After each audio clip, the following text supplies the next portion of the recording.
हाय नमस्कार आ गोटे ब्लॉग को आपन को स्वागत। आम कल बाहर गलु तथा भुवनेश्वर में पहुँची पारनु। सोपेट्रे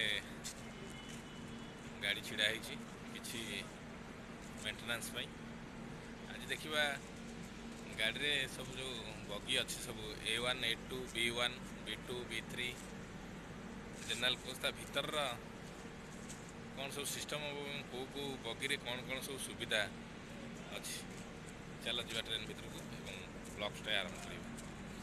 जय जगन्नाथ। आप देखुए आम A2 रे पशिलु जोटा कि AC डबल देखुए भीतर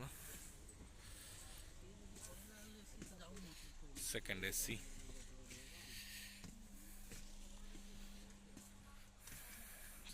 AC कैबिन रे आपण मानक यही सब सुविधा मिल जाव। सेकेंड AC कैबिन रे देख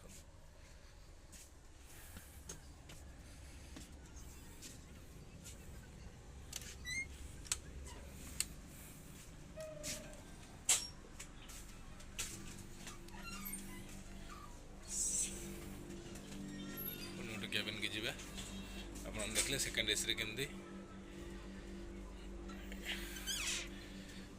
देखो आ गए कैबिन यहाँ हूँ थर्ड AC रे कौन ना बोली आप चिंता कर। सेकेंड AC रे पर्दा थिला, थर्ड AC रे पर्दा ना।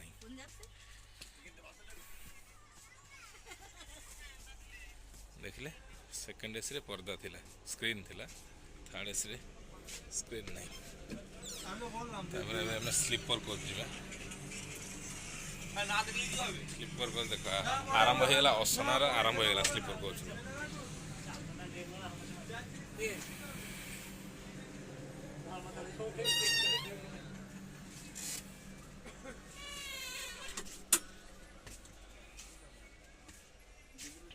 वैनिटी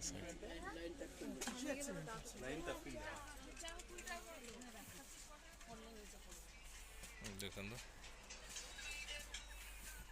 ये जनरल थी कथा अच्छी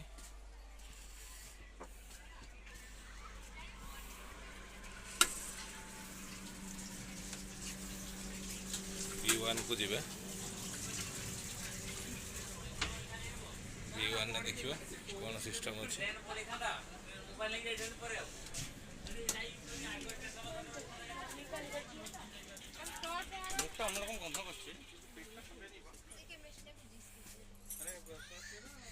B1 A1 A2 तब B1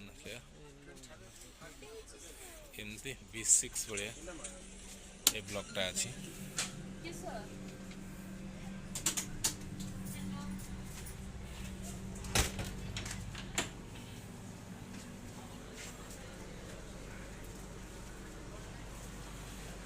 देखिए B6 B4 B6 चाहिए अच्छी 3 टायर रे अच्छी B6 पर आपण माने पाइजिवे जाको देखो B5 पर B6 पर आम आ गए बगी बसवा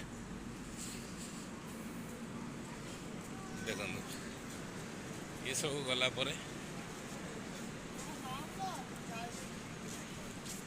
हमर जनरल कोच आसो ओनली जनरल जोड़ी कि गोटे टिकेट 3टा 6टी सीट रे 12-14 जन लेखा भी थे। ट्रेन खराब हो सब बस M1 M2 देखते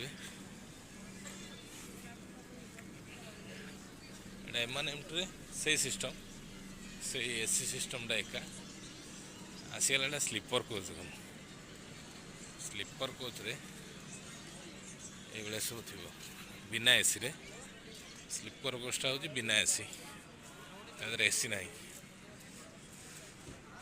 जी जोड़ी पार से रही पार ଆମେ କହିଲେ ହିଁ ସେମାନେ ଉଠିବେ, ନହେଲେ ଉଠିବେନି। ଏମିତି ହେଇକି S1 S2 S3 ଏଗୁଡ଼ା ସବୁ ସ୍ଲିପର୍ କୋଚ୍, ତାପରେ ଜେନେରାଲ୍ କୋଚ୍। ସ୍ଲିପର୍ କୋଚ୍ ଭିତରକୁ ଟିକେ ଯିବା। ଯିଏ ଯେଉଁଠି ରହିଛନ୍ତି ତଳେ ଉପରେ ସବୁଠି। ଟ୍ରେନ୍ ଖରାପ ହେଇଯାଇଛି ଯେହେତୁ ସମସ୍ତେ ଏଇଠି ଆମେ ଛିଡ଼ା ହେଇଛୁ। ଦେଖିଲେ ଆପଣ ଟ୍ରେନ୍ ଭିତରର ଦୃଶ୍ୟ। ଫାର୍ଷ୍ଟ କ୍ଲାସ୍ ଏସିରେ ଡୋର୍ ଥିବ, ସ୍କ୍ରିନ୍ ଥିବ ଏବଂ ଡୋର୍ ଥିବ। ଆପଣଙ୍କୁ କହିଲି ସେକେଣ୍ଡ କ୍ଲାସ୍ ଏସିରେ ସ୍କ୍ରିନ୍ ପଡ଼ିଛି, କିନ୍ତୁ ଫାର୍ଷ୍ଟ କ୍ଲାସ୍ ଏସିରେ ଡୋର୍ ଥିବ। ସେକେଣ୍ଡ କ୍ଲାସ୍ ଏସିରେ ଏପଟେ 2ଟା ସିଟ୍ ଥିବ, ସେପଟେ 2ଟା ସିଟ୍ ଥିବ। କିନ୍ତୁ ଫାର୍ଷ୍ଟ କ୍ଲାସ୍ ଏସିରେ କେବଳ 2ଟି ହିଁ ସିଟ୍ ଥିବ ଏବଂ ଡୋର୍ ଥିବ।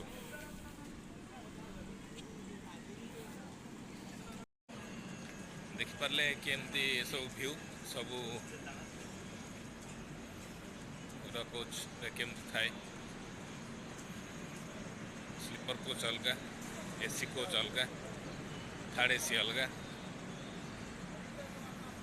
ସେକେଣ୍ଡ ଏସି ଅଲଗା, ଫାର୍ଷ୍ଟ ଏସି ଅଲଗା।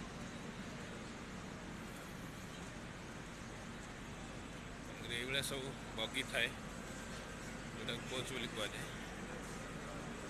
ଜୟ ଜଗନ୍ନାଥ। ଦେଖା ହେବ ଆଉ ଗୋଟେ ବ୍ଲଗ୍ରେ। ବ୍ଲଗ୍ଟିକୁ ଲାଇକ୍, ସେୟାର ଏବଂ ସବସ୍କ୍ରାଇବ୍ କରନ୍ତୁ। ଜୟ ହିନ୍ଦ, ଜୟ ଜଗନ୍ନାଥ, ଜୟ ଓଡ଼ିଶା, ବନ୍ଦେ ଉତ୍କଳ ଜନନୀ।